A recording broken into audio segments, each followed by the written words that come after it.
بسم اللہ الرحمن الرحیم۔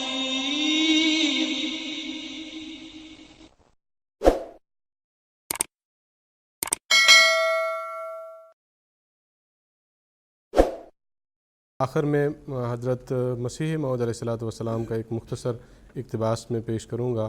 حضور علیہ السلام فرماتے ہیں، فلسفہ کے علم کا انتہائی معراج تو یہی ہے کہ ایسا انسان جو صرف فلسفہ کا تابع ہے، خدا اور رسول اور بہشت اور دوزخ سے بکلی دستبردار ہو جائے اور تکبر اور رعونت اور نفس پرستی اختیار کر لے وے۔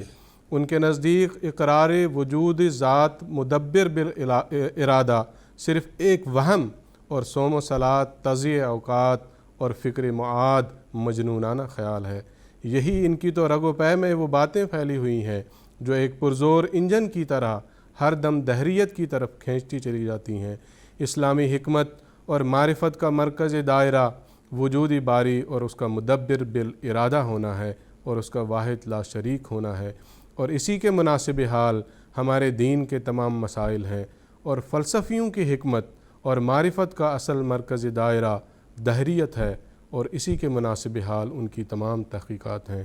آئینہ کمالات اسلام، روحانی خزائن، جلد 5 صفحہ 224-225۔